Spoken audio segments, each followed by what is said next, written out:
Hello, everybody. I appreciate your time tonight. My name is Jennifer Leone, and I'm a Senior Program Manager with ICS. Here with me tonight is Phil Solomon. He's the Regional Director. Tim Geider is the Director of Engineering with ICS, as well as David Long, who is a Project Architect with Schrader Group Associates.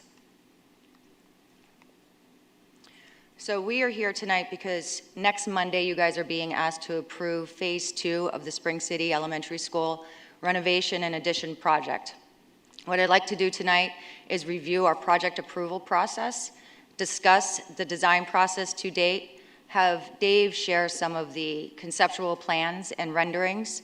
I'll give an overview of the schedule, update you on the budget, and then I'll leave time for questions at the end. So this project was broken down into 3 approval phases. Phase 1 was approved this past March, and that included programming, conceptual design, and schematic design. We wrapped up schematic design, and now we're approaching you for approval for Phase 2, which will push us into design development, construction drawings, and bidding. At the end of bidding, we'll come back to the board with our bid numbers and present them to you for approval for Phase 3. The design process is not just the architects, the engineers, and the consultants putting ideas on paper. We've been working with the stakeholders as well. We've been working with 2 key groups, the Project Oversight Committee, which includes representatives from ICS, the design team, the administration, and the board. We've been meeting every other week since the beginning of approval of Phase 1, and we will continue to meet with this group throughout the entire duration of the project. The other group that we've been meeting with is the Core Admin Design User Group. This group also includes representatives from ICS, the design team, the administration, and includes the principal from Spring City as well. Their goal is to help the design team further identify programming needs for this project. So when we first started meeting with these groups, we already had a list of building requirements that were previously identified with the board and ICS in early working sessions, and they included addressing the deferred maintenance, providing additional classroom space, making sure there is a dedicated art room, dedicated music room, dedicated RamQuest space. You wanted more small group instructional areas. You wanted a large group instructional area and more collaboration in conference room. And the plan that Dave Long is going to present tonight checks all of those boxes. So how did we get here? What does that design process look like? Dave is going to walk us through how we got here tonight and share some of his images with us.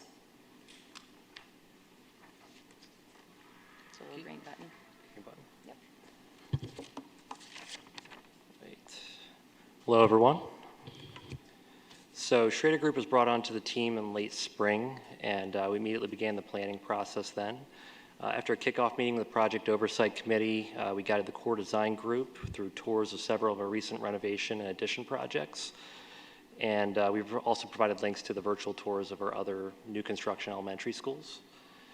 In addition to that, we actually visited Upper Providence Elementary School to gain a sense of what types of standards Spring-Ford Area School District is actually looking for.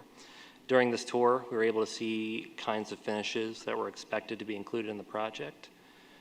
After those tours, programming meetings were held with the district's core design team to confirm the types of spaces and sizes of those spaces that were required for Spring City Elementary School in particular. So with the program document and the feedback from the tours, the Schrader Group created several concept designs which were presented to the district core design team. After several discussions, one schematic design concept was agreed upon to proceed with the cost estimating process, which we'll get into in a later slide. It's all a fast-moving and immersive process, and it has only worked because of the commitment of the district's representatives throughout the entire process. So there's about 7,000 square feet of new construction, which includes the existing courtyard being infilled to create a portion of the media center and the small group instructions.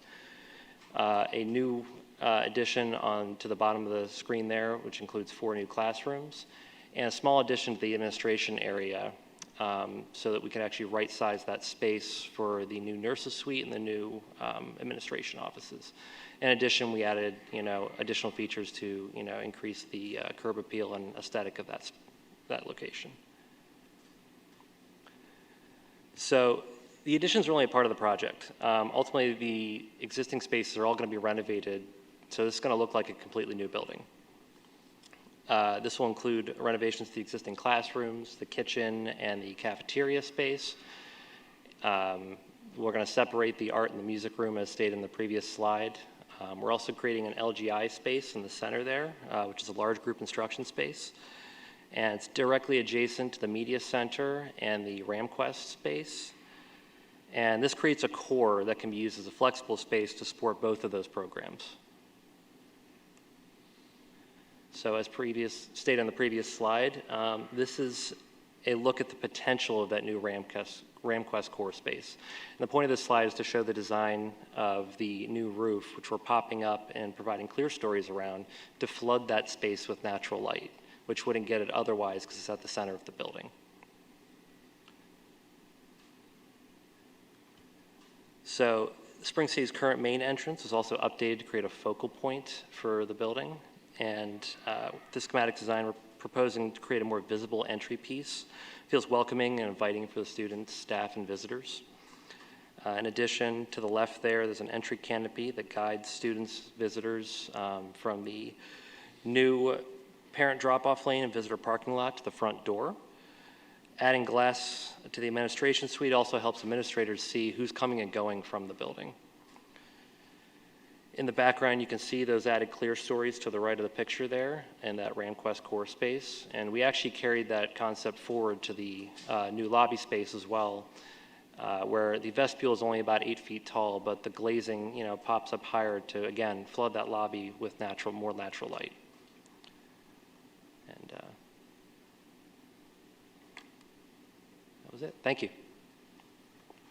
Thank you, Dave. So I'm going to give an overview of the schedule. This project was approved in March. We just wrapped up the schematic design phase. So we're here seeking approval for phase 2, which, as mentioned earlier, pushes us into design development, construction drawings, and bidding. Once we come back with the bid results, we'll seek approval for phase 3, which will unlock the construction. Upon approval of phase 3, construction will kick off around June of 2024. So the students and the staff will move out and the contractors will move in. They'll be there through the duration of that summer, the duration of the following school year, and into the following summer of 2024. At the end of construction in August of, 2024. 25, thank you. At the end of the construction process in 25, in August of 25, the contractors will move out, the students and staff will be able to move back in, and then the following school year, you guys can start off with a brand new, updated, and refreshed building. So we're going to give you a quick update of the budget. The good news here is that no more funding is being requested. The original budget was $17.4 million. At the end of schematic design, we sent the documents out to be estimated by a third-party estimator. We did an in-house estimating process. We had the architects, the engineers, and consultants all review these estimates to make sure that their scope of work as they intend to design it was indeed captured in these numbers and that they were accurate. And at the end of our due diligence, it turns out that we are still on budget at $17.4 million. This budget includes 4.5% design contingency, 4.5% construction contingency, and an additional 7.5% for cost escalation.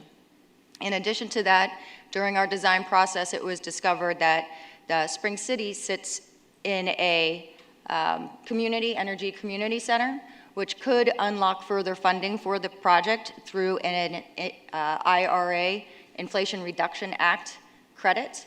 So as we move forward into the design development phase, we're going to investigate that a little further to see if that is indeed a viable option for this project and for the district. So what are the next steps? The administration is seeking board approval on property item A next Monday. Upon approval, we'll immediately move into development. We have a land submission package scheduled for September 15th. We'll work through construction documents in the winter, send it out for bidding in the spring, and then return to the board in April with our bid results to seek approval for the construction process. So I know I threw a lot of information at you very quickly at a very high level, so if there are any questions or clarifications, please feel free to ask. And thank you for your time. I appreciate it, everyone. Thank you. Thank you very much. And at this point, with Mr. Jackson and myself residing on the POC, I will defer to the rest of the board members to see if there are any clarifying questions on the presentation. I just have a quick question as the teacher on the board looking at that date for construction ending in August. Do we have a buffer? Is it the beginning of August, end of August? I'm just concerned that construction will run late and then we're going to have teachers and students scrambling to get into a workable building.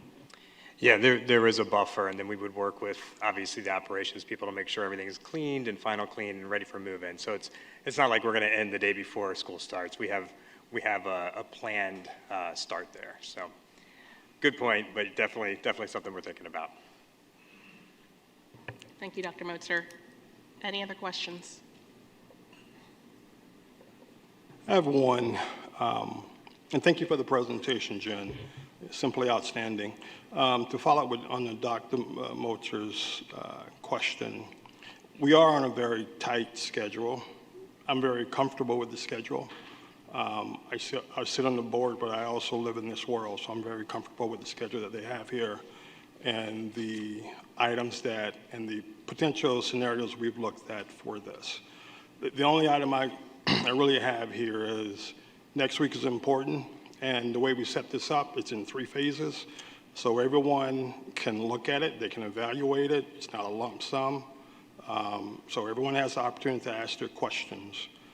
But I do stress to the board that next week is an important week, no matter how you vote. But just look at it from the perspective of what we said we would do from the onset. They've followed through exactly where we are. And as Madam President said, we meet with them every 2 weeks. And I will hold them accountable to every item of the contract that they've signed with us. Thank you. I can vouch for that. He has. Yes. I can vouch for that too.